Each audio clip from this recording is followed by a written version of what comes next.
Bueno, entramos en zona de análisis. Saludamos ya a Pablo Gil, analista de XTV, economista. Pablo, buenos días. Pablo, Yo sí te escucho. ¿me escuchas? Perfecto, pues nosotros a ti Sí. también ahora. Empezamos por el dato de inflación. Valoración, llevamos 4 meses con la inflación cayendo, somos junto a Francia, veremos qué datos da mañana Eurostat, pero de momento somos junto a Francia, el país que tiene la inflación ahora mismo más baja. Nos acercamos ya al dato de enero, que era el 6,1% antes de la guerra. Pero la inflación subyacente parece que se resiste. ¿Qué análisis hacemos de todos esos datos? Bueno, por un lado, el cálculo cuando hablamos de inflaciones del 6,8, hay que entender que son cálculos interanuales. Eso quiere decir que se compara el mes equivalente del año anterior al mes actual y, por tanto, si estaba subiendo mucho la base de la inflación el año pasado, que la tendencia sea a corregir es normal. Es decir, hay un efecto base. El que la inflación subyacente, que es la más estable porque no computa alimentos y energía, todavía se mantenga subiendo una décima respecto al año pasado, es tal vez el foco de preocupación mayor, ¿no? Porque nos dice que quitando las grandes fluctuaciones de lo que está pasando con el petróleo y el gas y cómo afecta a los costes energéticos, pues lógicamente todavía no se ve que hayamos alcanzado ese pico que nos dé una cierta tranquilidad. El Gobierno insiste en que la inflación está bajando porque las medidas que está adoptando lo están consiguiendo. ¿Es así? Bueno, yo creo que las medidas del gobierno no afectan a que el precio del petróleo haya caído desde 133, que fue el máximo, a niveles de 80 y tantos que cotiza actualmente, o que el gas natural haya tenido también una corrección mucho más grande. Creo que hay muchos factores que tienen peso en cómo cotiza la energía en el mundo, y entre otros está el miedo a la desaceleración de la economía china a raíz de los brotes que han surgido en cuanto han quitado restricciones a la movilidad o a la lucha contra el COVID, esa política COVID cero tan agresiva que tenían.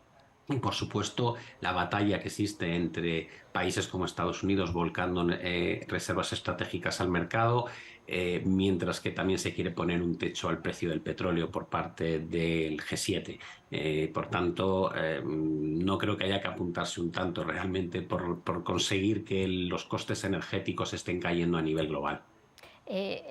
Está cayendo todo y decíamos, somos el país junto a Francia en el que más está cayendo la inflación. ¿Eso es porque tenemos unos componentes diferentes o también porque las medidas que se están adoptando pueden ayudar un poco más que en otros países dentro de esa caída generalizada de las materias primas de la energía? Digamos que la gran sorpresa es por qué estuvimos tan afectados originalmente, ya que no dependíamos tanto de las fuentes energéticas de Rusia, que fue uno de los catalizadores del repunte fuerte de inflación en el plano energético, ¿no? El hecho de que nosotros fuésemos de los países que más rápidamente alcanzó cotas superiores al 10% de inflación muestra que los meses de cómputo de inflación muy alto en 2021 nos afectaron más rápido a nosotros que al resto, y ahora ese efecto base nos está ayudando a contraer las presiones inflacionistas de forma más rápida, por ejemplo, de lo que le está ocurriendo a Alemania. Yo creo que es un tema de decalaje de meses más que de acertar concretamente con las políticas que se están implementando. Decíamos con este dato de noviembre que hay que confirmar a mediados de diciembre, se calcula, se decide la subida de las pensiones. Llevamos ya muchos meses hablando de que se había calculado una subida del 8,5% de acuerdo al IPC, y la verdad es que va a quedar ahí más o menos, en el 8,45%. Había hecho el Gobierno, en este caso el Ministerio de Seguridad Social, un ajuste muy preciso, ¿no?, de cómo iba a quedar la inflación.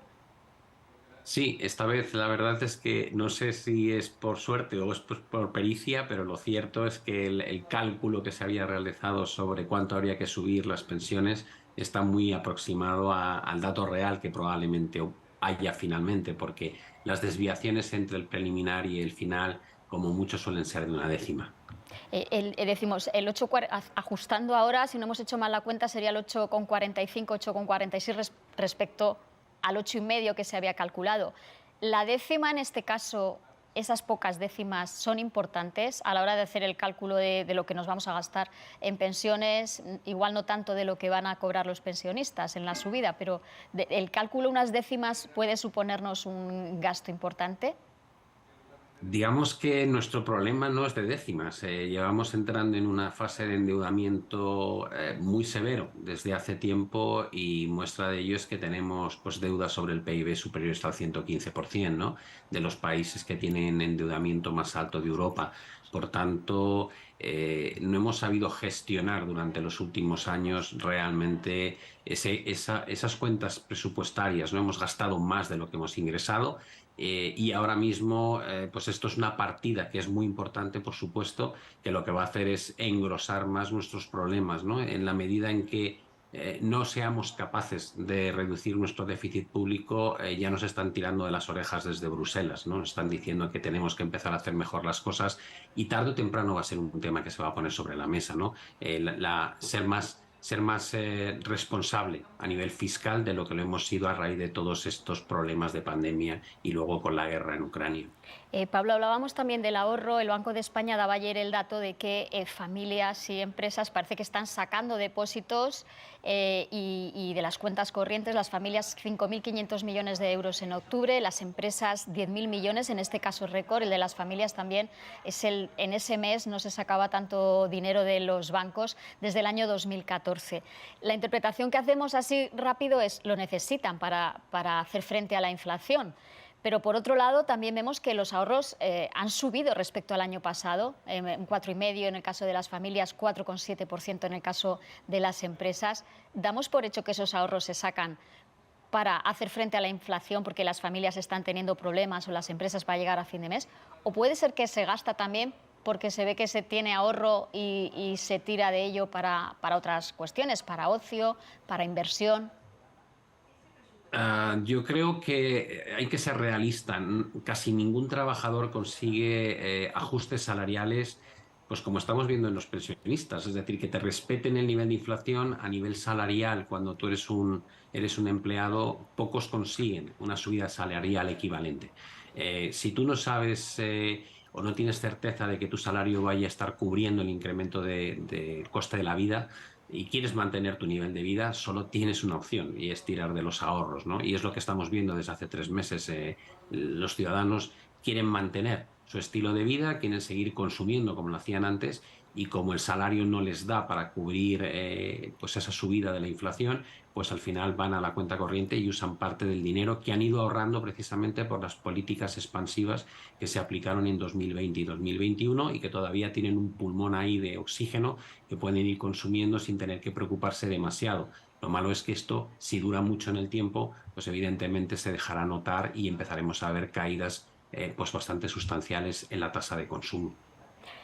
Pablo, quería comentar contigo también un informe que sacáis hoy de XTV, un estudio sobre cómo invierten los jóvenes, que parece que tienen más tendencia a invertir que sus mayores. Según esa encuesta que habéis elaborado, el 46% de los jóvenes ha invertido en alguna ocasión. De estos, 2 de cada 3 dicen además que lo hacen de manera recurrente, sobre todo los varones de 25 a 30 años, de nivel cultural y económico alto, y más sobre todo en Cataluña y en Valencia.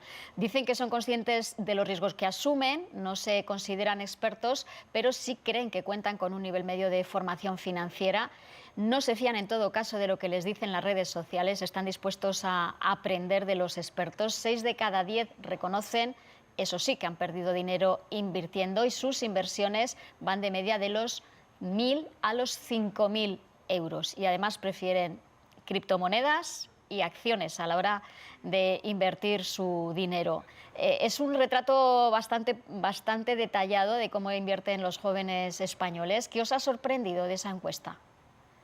Pues tal vez la sorpresa es que no es algo puntual. Todos pensábamos que a raíz de la pandemia se había generado una apetencia por invertir. Eh, con la subida del año 2021, donde subía prácticamente todo tipo de activos, la gente parada en casa con dinero, pues parecía una tendencia razonable, pero luego descubres cuando se realiza la encuesta que es algo más recurrente en el tiempo, que quieren formarse, que tienen esa actitud, ¿no?, positiva respecto a tengo que hacer algo con mis ahorros. Son conscientes de que se pierde capacidad adquisitiva año tras año y que por tanto hay que aprender a mover ese dinero y que tienen una ambición por hacerlo tomando sus propias decisiones y no tanto delegando las inversiones en un tercero. Y bueno, centrados en, también nos han sorprendido el hecho de que no sean las redes sociales el foco principal de sus ideas de inversión, sino que escuchan lo que dicen otros analistas.